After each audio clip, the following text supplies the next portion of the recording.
Welcome to Beer Library TV, and I am your new host, Alec Yankus.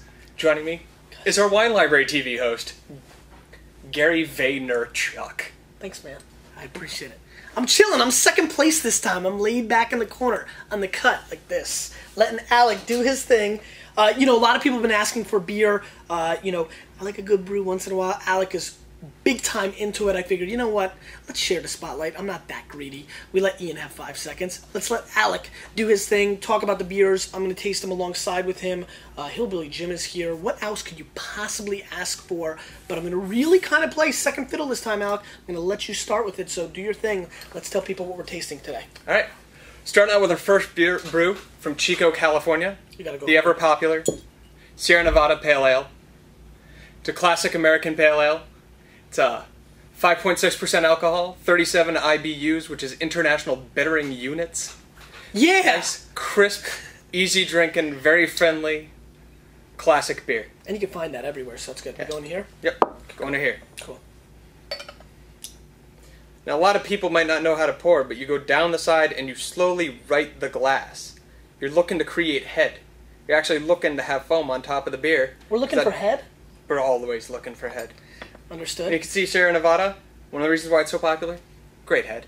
Great head, fine. Now, Kahuna, relax. Now, so you're big on that rule. Oh, yeah. I'm a little bit more like on the anti-rule kind of thing, but can we get away with just pouring it any way we want, or you gonna force? You want to get the head because the head disperses the aromas and the flavors of the beer, so that when you're smelling the beer, you're getting the most out of it. Okay. If you eliminate the head, if you do the little rub the grease on the side of your nose and touch the glass to kill the head trick, that actually does affect the flavor of your beer. It's going to make it seem a little bit more sour. It's not going to quite be as fruity or as full of an experience as it should be. Of the 4 beers here, this is the one I've had in the past. I've actually been a pretty big fan of it. Usually I drink it because it's got a green label. I'm a Jets fan. I don't know if you know that. Let's give this a whirl, I'm sure.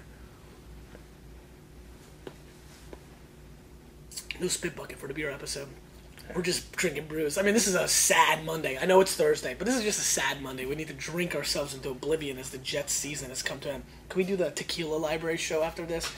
Now, this is extremely, clean beer. Mm-hmm. I mean, I've always found it to be, it's got intense flavors. It's really, it's got a barley, the hops it's bitter. It's got a good solid bitterness to it, but it's extremely focused, and it's got a great complexity to it. It's got a lot going on. What here? Let's share the glass. Don't scare me. Don't be scared if you're germophiles out there. This is how we do it at the Wine Library.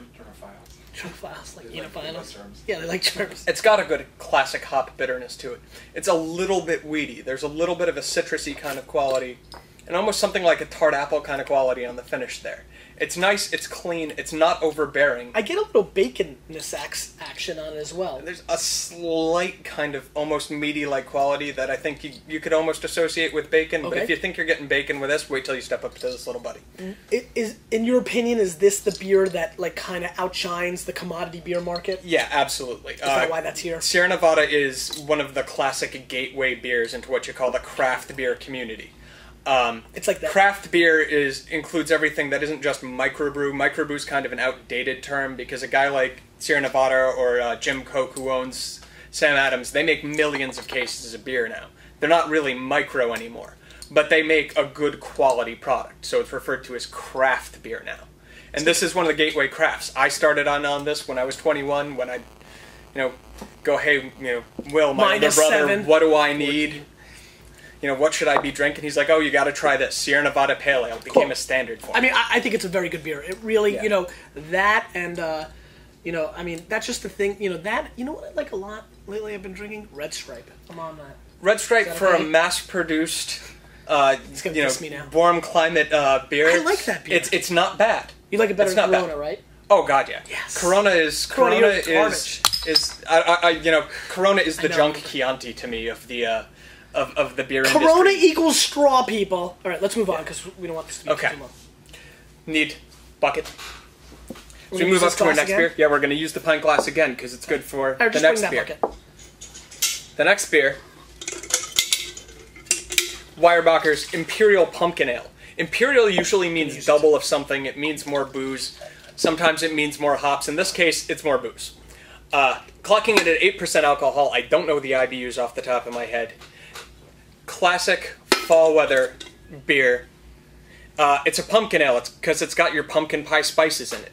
Ooh, it's smells good. quality product from a good Pennsylvania brewery. We're actually spanning across the country now. From one side to the other. East Coast, yo. Alright. And even now... Where's the head on this? It's much thinner, it's much lighter because the spices do inhibit the head a little bit. Got it. And also stylistically, you don't expect a really big head on a pumpkin ale. Now, what price, do you know what this goes This for? clocked in at $5 for the bomber. $5? Not bad. Yeah. All right.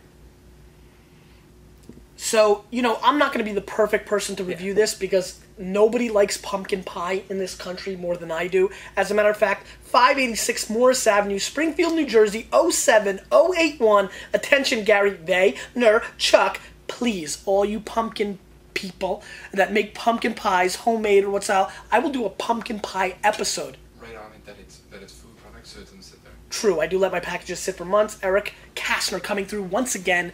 Please put pumpkin pie open now on the box if you want to send me a pumpkin pie. I feel like doing a pumpkin pie episode. That'd be awesome. I love pumpkin pie. So this smells tremendous to me. Yeah. I like the pumpkin drinks that Starbucks rips me off for $7. I'm just down with pumpkins. Yeah. And unlike the Starbucks drink, this has booze in it. True. Are you a big pumpkin fan? Oh yeah, big pumpkin fan. Eric? I mean, this has your classic pumpkin pie spices notes: cinnamon, nutmeg, clove. It's don't bite clove; it numbs your mouth. Yeah. Episode 148. Absolutely. That's why they use it in dentistry. This is good. I mean, this is real good. This is where stadiums should, should do cool stuff during football season when your team's 1-4, 1-5, 1-6. You got nothing else to do. Maybe you can drink a good beer at least while you watch your scumbucket team not be able to tackle anybody and a quarterback who can't throw the ball more than 6 yards. I drink a pumpkin ale in that scenario. Yeah. Now this is nice in contrast to the Sierra Nevada. This is much more obvious flavors. I mean, the spices really come to the forefront and take over the palate. You get a lot of really obvious cardamom. You get a lot of really obvious cinnamon flavor here. The nutmeg and clove are in the background, but they're sort of dancing around in the mid-palate. I almost don't feel like I'm drinking beer. I mean, the flavors are so intense, so obvious, so pumpkin-y. This is a good beer. Yeah. I like this a lot. I like this a tasty, lot. tasty stuff. Good for the dinner and your dessert. This could be a dessert beer. Yeah, I could really, what I really see this, I was just thinking, what I would love to drink this with? Foie gras. I would love to see what this would taste like, matched up with that. You think of a lot of dessert wines, sauternes, things of that nature. This is a good beer. I like this. Are we done with this glass? Yeah, we're done with that glass. So you can savor that later. Okay. Right. This next one is the Rogue Imperial India Pale Ale, also known as the I2PA. This is 16 bones, and the most expensive beer in the store and actually at this table right now. Imperial India Pale Ales, or I2PAs, yeah. We don't have that Samuel Adams Triple Bock thing? We do not have any Triple Bock in the store right now. Stuff's crazy expensive. But that's still less expensive than this is.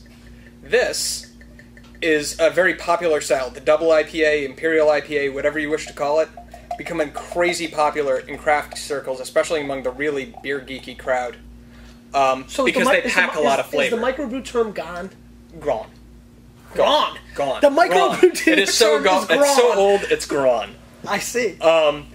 This is an expression of just pure hops. Yeah, great head. 9.5% alcohol. I want to say this is about 100, 110 IBUs. This is cool. Huge. What's and IBU? IBU is the International Bittering Unit. It's how you measure how bitter something is. And what's the top you've seen? The top I've seen is Stone's Ruination, and it varies anywhere. They just put 100 plus on the back of their bottles, so they don't have to keep changing it batch to batch. This is clocking in around, I want to say, about 100. This has a very grassy kind of nose. That shows off one of the hops that's being used here, that they use for what you call dry hopping, which is in the brewing process when you actually just add untouched hops right to the fermenting brew. This is showing that characteristic off of just that like fresh weedy quality. This also There's has a lot of grassiness to it. a real obvious mint component as well. Yeah. I mean, this really comes through with a solid shot of mint. I mean, I legitimately feel after drinking this beer that I can go on a date. Though I'm married, Lizzie, I love you. But if I wanted to, it could be a mint. It's like a mouth freshener. I absolutely feel like this is, you know what? Maybe that we should convert this into the. You can't have it in the car, but this is like this is a minty, fresh. God, this smells good. I want to drink this. The important thing to remember about beer versus wine is when you do taste it, you want to swallow, because the bitterness sensing stuff is on the back of your tongue. You got more sense of bitterness in the back, so you can't spit. Good thing the Jets lost, because otherwise I'd probably be spitting, but I want to put my ruins. The other thing I want to mention that smells like a lot You is need to pot. embrace the Jets loss. Can you pat me on the back? Thank you. All right. Sorry. Go ahead. Talk. Yeah. This actually smells a lot like pot, for those guys who might remember what pot might smell like. This is because hops is entirely very closely related to pot, and they often are mistaken for one another. It does smell a little bit like purple haze, now I think about it. All right, Or fresh cut grass. It really does. All right. The mintiness is really obvious, though. This last beer is a Rauchbier, which is a smoke beer. This is the Schlenkerla Rauchbier Marzen.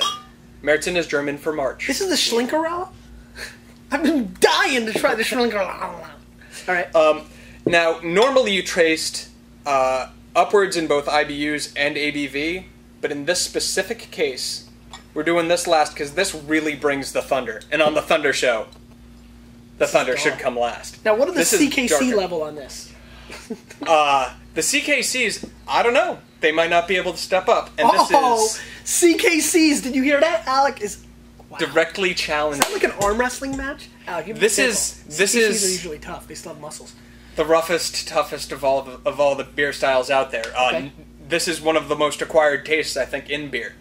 We're matching it with the Rogue Crater Lake Blue because Rauchbier is a good food pairing beer. This I would smells never want to drink exactly this. like bacon. Exactly. I'm pissed at myself for bringing up bacon before. Eric, I told seriously, you. get over here. Get on camera. You need to smell this. This is outrageous. Yeah, I know you this hate is- beer. You hate wine too, but smell this. Tell me that doesn't smell exactly like Oh bacon. my god. Like, Yeah. Bacon. Maple bacon. Yeah. Eric This- goes with maple bacon. And you're darn right. Yeah. Pretty good. And that's why I Well, said. Eric, come on. Go ahead. Switch with me. Go ahead. You do the last feed. Come on. Do it. Do it. Do it. Do it. Do it. Just do it. Do it. Do it. You don't have to taste it. No. I want to be behind the camera. That was a tremendous... Gary picked up the bacon in the Sierra Nevada, and as he just pointed out, this is much more bacony. That's because this is actually a smoked beer. They smoke the malts, and smoked malt is going to impart a very meaty, smoky kind of flavor. What are Go you figure. touching? I want to zoom in. Oh, on the right, over there, the little ring. Yeah. No. I can't do the beer and cheese thing, unfortunately, because I can't eat cheese. Me neither. Eric, come on. Eat. Oh. Drink the beer. I will be Okay. sick. No, you won't. I will be sick as well. So we need you, Gary. All right. You need to come back. Yeah, Come on, bring back the thunder. Bring the kid that will eat anything. Gary will eat crap for ratings. All right, But so you gotta be able to eat crap. Otherwise, how are you gonna answer what wine goes with poop question? I'm with you. I'm all down with this. I love cheese. How this week transpired, on a Monday, I have to tape all the episodes after a Jets loss. We did a beer show. This is great cheese. You can't eat cheese, right? Can't eat cheese. It's great. I mean, this is legitimately above any kind of wine. What one thing you will definitely notice with a bouquet is that on beer, the nose is so much more exact to the flavors than on wine. Really, no comparison. I mean, this smells exact. I mean, I'm sad that I say exact. This smells exactly like maple bacon. It really does. And that's just the process. I mean, of adding when you're directly smoking the And that was malts. You're not pumpkin. smoking And- your grapes when yeah. you get smoking wine. Right. When you get the pumpkin beer, it's what you call the adjuncts, the things added beyond your barley, your This is great. your water, I mean, and your hops, you would which like are the this. three things all beer is made out of. Once you throw in something like cinnamon, nutmeg, what have you, and you ferment the cinnamon and nutmeg in there, you age it with it in there, that's going to come out and be more obvious. And in the case of this, which is, an excellent, excellent beer, you're going to get much more of the smoky, bacony characteristic This there. is tremendous. Yeah. How much is this? This was $4. And a little bit harder to find because it is such an acquired taste. It's not something that you move tremendous quantities of easily. So it's a little bit, a little bit more of a challenge there. I don't know if the CKCs will be able to step up to something like this. He wants to get beat up. going to walk out and they're going to fight. That is really tremendous. I mean, for me, I love the... I mean, this is, like... It's very difficult to compare because these are all so different because they get so intense to the exact flavor profile, but all these were spectacular. I really appreciate you coming on the show. Thank you. The pumpkin is my style. This comes down to, this is actually a perfect segue to a final statement. It's all about what we always talk about, which is trusting your own palate. What do you like best? Not listening to anybody else. Alex threw out a bunch of great statistics about beers. I yell and scream about wine. I throw corks at you. But really, at the end of the day, what is the most important thing? Trying different things. Because there's no doubt in my mind, by tasting these beers, it's going to help me with my wine tasting. You're going to pick up different flavors. It's just the way it works. I mean, there's no way I know what that smells like or tastes like if I've never had or smelled maple bacon or pumpkin or spice. But for me, I'm going to lean... God, really the pumpkin and the bacon are going to fight. But the Rogue was tremendous as well. I mean, these are just tremendous beers. So many people have been asking for beer. We need to do more beer shows. I'm going to do more beer shows. This is fun. These were really good. This was really obvious in what craft beers taste like. Yeah. Not microbrews. Craft beers. Handcrafted beers taste like this is... And you know what? When you start talking about dollar for dollar, the values are quite there. Mm-hmm. I mean, these are not super duper expensive, not too bad at all. When you look at, you compare, the greatest, most sought after beer in the world to the greatest, most sought after wine, the $35 you're going to spend on a bottle of West E12, aka Westler Veteran. Apologies to Belgium for mispronouncing that one. Don't worry, I mispronounced everything. That's not that bad compared to something like a Romani Conti at $3-4 grand a bottle these days. No doubt about it. Go out, try real beer. Step up. Because Alec, Present. And some beer, it's changing. The whole thing. We're changing everything. We're just gonna change the damn thing. Changing the beer world. I want to change everything, especially the Jets team.